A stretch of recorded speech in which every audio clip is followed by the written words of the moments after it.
जवानी लेके नाचे हम आईनी। अच्छा चढ़ली जवानी हम लेके नाचे आईनी ए तहार बहन जो तो के कहलक नाचे आवे खातिर ना हमरा के बोलो ना तहार बहन जो तहार के कहले नाचे खातिर। चलो तू आ गल नाचे खातिर तो का होता कौन पटा के पेल देता का हाल बा भाई। तो आज हम फिर से बात कैले बानी सागर संगम एंड झाटू सिंगर के। तो भाई लोग कसम से कहता नहीं आज के वीडियो नु बहुते कन्फर्म बा। तो वीडियो बनाने के बस एक ही मकसद बा आप सभी को दिल से हंसाने के लिए ना किसी को ठेस करने के लिए। तो बिना कोनो लाल लहसुन के नु आज के बकचोदी स्टार्ट करते हैं। कितना समियाना में मारे हम करईनी। अच्छा कितना समियाना में मार करो बात आर बहन चलो वाह का बात करता है। ए भौजी तू नु लाल चट्टा बारे वो से सबसे नु मार करवा दे बारे। तू अगर निमन आते सबके उघाड़ के देते थे कोनो आए पटा के फेल दी लाल पर हो देते मर जाते ई तनी अच्छा लगी। तो लंड कहता रो कितना समझाना में मार करो नी भाग तोर बहन चोदो बाहर तारा बहनी के गान में छनौटा पे लो वाह का कहता रू कि 20 पे ढोनी दिखाई ले। वाह भौजी इतना सस्ता कि तू 20 पर ढोनी दिखावा तारू तो काम कर तार बहन जो हम तारा के नू 500 देता नी हमरा के बार बार ढोनी नू तो दिखावा कि हम खोद के नू कुआं कर दी।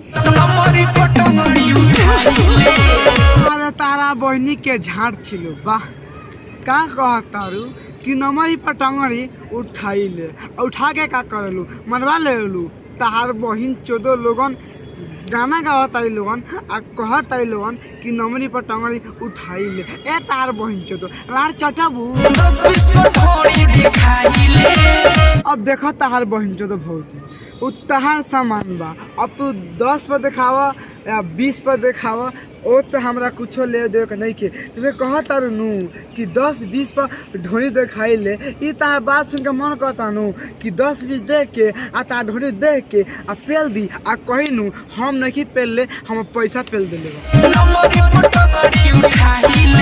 आ नमरी पर गाना ना मरवाई ले। तार बहिन चोदो लोगन का कहतारू कि नमरी पर टंगरी दिखाई ले। हम तो कहता नहीं तार बहन जो टंगरी का दिखावा तारू पूरा लहंगे खोल देना कि कोनो आओ आ पटरा के पेड़ के चल जाओ बहुते मजा आई। तार बहिन चोदो लोगन लाड़ चटाबू सुहाग वाली रात में बोलैले मीठी बात में।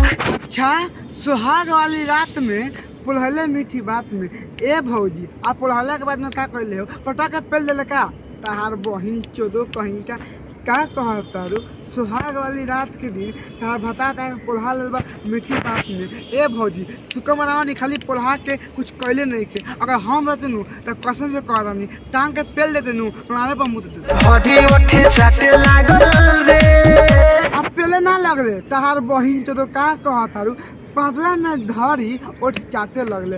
अब सुनो भाई लोग ए भतार खोल के मुठ मारो सारे बंदे यहाँ पे नू पाजा में धर के ओट चाटता। ए तार बहिन जो हम तो कहता नू जैसे पाजा में धल नू वैसे लहंगा उठा के आ कहतू नू ए राजा जी आओ है नीचा चाटला बहुते मजा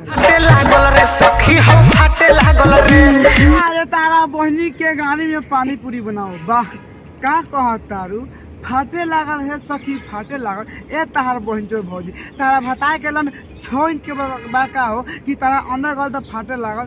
तार बहन चोदो लगन मतलब कुछ भी लाड़ चटाबू फाटे लागल रे सखी हम फाटे लागल रे। अब देखा भौजी वो तहार सामान बा अब फाटा तानू तब बोलावा हमारे बाहर का हो के कसम से कहता नहीं उनका लगा सुई नू 6 इंच के बा अगर गलती से तार सी दिया नू कसम से कहता नहीं तार भता लंड से पहले तार कथा के लंड से पहले तार कुछ भी करे तार सामान कबो ना फाटी। अगर विश्वास नहीं कर नू एक बार बोला ले एक बार मरिया नू भाग दे।